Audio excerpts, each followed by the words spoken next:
Justice साहब इस्तीफा देके घर जाना चाहिए, 6 लगा के यही बड़ी टांगना चाहिए, गोली यहाँ आनी चाहिए, उन पे गद्दारी का मुकदमा चलना चाहिए। अब ताकत होती है, अंग्रेज गैरतमंद थे, हमारा पाला इतने गैरतमंदों से नहीं पड़ा।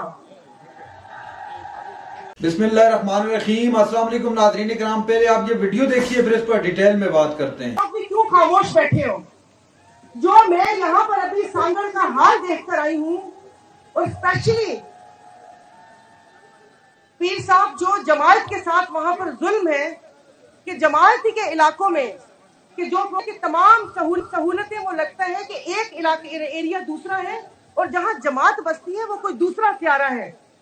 उन्होंने बुक्स में जमात की बुक्स में जब उसकी मोहब्बत जो उनकी मोहब्बत अपनी जमात और अपने मुल्क कौम से है, उसमें उन लोगों ने उनके साथ जो सलूक किया है वो मैं सब अपनी आंखों से देख कर आई हूँ।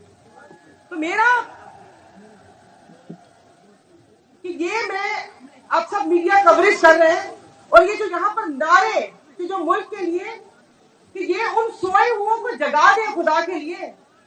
चीफ जस्टिस साहब आप तक मेरी आवाज पहुंच रही है कि यहाँ पर लोग अपने हक के लिए बाहर निकल रहे हैं। एक सिंध की सबसे बड़ी जमात इस इलेक्शन को मान नहीं रही और आप टीवी पर आके पूछ रहे हैं कि क्या इलेक्शन हो गए, वजीर आजम कौन है। पहले तो मैं इसको मजाक समझी थी, लेकिन फिर समझ आई कि ये तो मजाक हम 25 करोड़ कीड़े मकोड़ों के साथ हो रहा है। चीफ इलेक्शन कमीशन कहाँ है? और बहुत से लोग उनके लिए बोल रहे हैं सोशल मीडिया पर कि उनको इस्तीफा देके घर जाना चाहिए। मैं आज अपनी क़यादत से इस्तदा करती हूँ कि इस्तीफा नहीं, उनके ऊपर आर्टिकल 6 लगना चाहिए, उन पे गद्दारी का मुकदमा चलना चाहिए कि जो इन लोगों ने एंटी स्टेट यहाँ पर जो किरदार अदा किया है और जो इलेक्शन कमीशन में इस पीपल्स पार्टी के टाउट बैठे हुए, जो इनके टाउट बैठे हुए, जो निसार दुरानी ने किया है, उसको तो आर्टिकल 6 लगा के यही बड़ी टांगना चाहिए कि जो उसने पूरी सिंध की आवाम के साथ जो जुल्म किया है। यहाँ पर ये कहते हैं कि वो कि इन लोगों ने कि हमें वोट नहीं मिला। अरे वो तुम लोगों को का वोट जो आप लोगों का, वो कहते हैं ना कि मैं कुछ लिखा था, एक सेकंड, बेच पगारा हक सच्चा नारा, तो वो इनके लिए ये है कि झूठों ने झूठों से कहा सच बोलो, झूठों ने झूठों से कहा सच बोलो, सरकारी ऐलान हुआ है सच बोलो।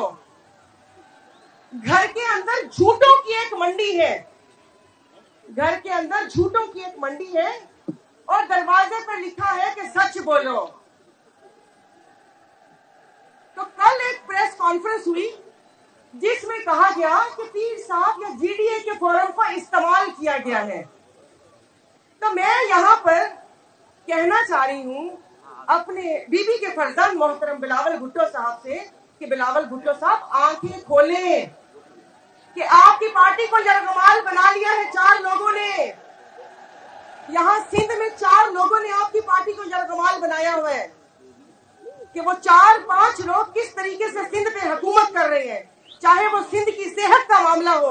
अभी जितने एग्जाम हुए सिंध सर्विस के, वो कल रात 1-1 करोड़ में सीट बेच भी दी।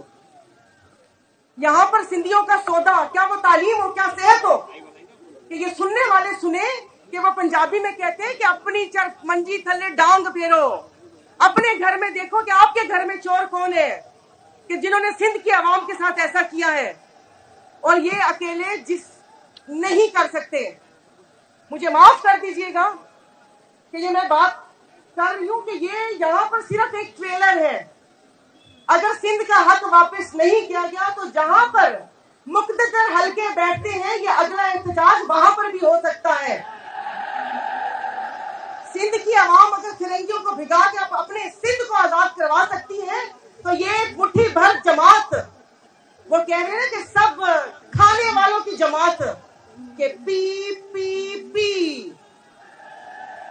अपा हुआ पी, वो जो पी पी करके अपने यहाँ पर अपनी हुकूमत यहाँ पर की हुई है, उनको भगा भी सकते हैं। तो ये आंखें खोले बीबी साहिबा का एक बयान था नवाज शरीफ के लिए कि वो इदारों को कमजोर करते हैं, इदारों को मतलब मना रिश्वत दे। जाम शोरों में जीडीए का एहतजाज जारी है। सायरा बानो खिताब कर रही हैं। कभी कम ना होने दे, इंशाल्लाह ताला हालात बदलेंगे और हम तो उस जमात उस खानदान के मुरीद हैं कि जिन्होंने कहा वतन या कफन, आजादी या मौत। खिताब लेने वालों में से नहीं, उन्होंने कहा कि मेरे पास जो खिताब है तीर पगारो, ये खिताब ही बहुत है। अपनी जान का नजराना दे दिया, वरना तो वो कहते हैं ना कि उस वक्त तो सोशल मीडिया भी नहीं था, किसी को क्या स्टोरी पता चलती। अपनी जान दे दी लेकिन जुल्म के आगे नहीं झुके। तो साथ ही रहना, तो वो उस वक्त भी मैंने कहा था, बहुत से लोगों को बहुत तकलीफ हुई थी कि उस वक्त भी हुसैन थे और सामने तीर था, आज भी हुसैनी गादी और सामने तीर है। तो यजीद ने भी एक वोट ही मांगा था जो कि नहीं दिया था, तो वो हम भी उन्हीं के फॉलोअर्स हैं, झुकेंगे नहीं। गर्दन काटनी है, गर्दन काट दे। और आज मैं बोलती हूँ कि अगर मेरी जुबान पे किसी को मेरे बोलना बुरा लगता है तो सामने खड़ी हूँ, तो फिर गोली यहाँ आनी चाहिए, यहाँ नहीं आनी चाहिए, क्योंकि यहाँ पर गोली आई तो अपने साथ 4 को लेकर जाऊंगी, ये मेरा वादा है। नाज़रीन इकराम, आपने सायरा बानो की आग उगलती हुई तकरीर सुनी। हालिया इलेक्शन के दौरान नाज़रीन इकराम जो धांधली हुई है, उस धांधली के खिलाफ मुल्क भर से मुख्तलिफ सियासी पार्टियां रोडों पर हैं, इस वक्त सड़कों पर खड़ी हैं और अपना हक मांग रही हैं। सायरा बानो ने आवाज लगाकर ऊंची आवाज में कहा कि चीफ जस्टिस साहब, आपको मेरी आवाज आ रही है? अवाम यहां पर अपना हक मांगने के लिए खड़ी है। और आर्टिकल 6 का भी मुतालबा कर दिया। आर्टिकल 6 का मुतालबा किसके लिए किया? आर्टिकल 6 का मुतालबा इसलिए किया और इलेक्शन कमीशन के लिए खास तौर पे कहा कि सोशल मीडिया पर कहा जा रहा है कि वो इस्तीफा दे और कर जाए। वो अभी तक यहाँ पे क्यों बैठा हुआ है कि मुल्क के अंदर सिर्फ एक ही उसकी जिम्मेदारी थी कि साफ और शफाफ इंतखाबात करवाए। नाज़रीन इकराम, इस आपने देखा धरना कहूँ इसको, मैं एहतजाज कहूँ, क्या कहूँ, मुझे खुद समझ नहीं आ रही। उसके दौरान मैंने देखा कि बहुत बड़ी तादाद में एक तो अवाम थी। अवाम ने अपने सरों पर सफेद चादर किस्म की कोई चीज डाल रखी थी। यूं महसूस हो रहा था जैसे कफन बांधकर अवाम रोडों पे निकल आई है और कफन बांधकर अपना हक मांग रही है। नाज़रीन इकराम, ये जो मेरी आंखों ने आज देखा, यकीनन आपने भी देखा होगा, मैं हैरान हो गया कि अवाम इतनी बड़ी तादाद में, और ये अवाम जांचना चाहती है कि हमारे मैंडेट पे डाका क्यों डाला गया।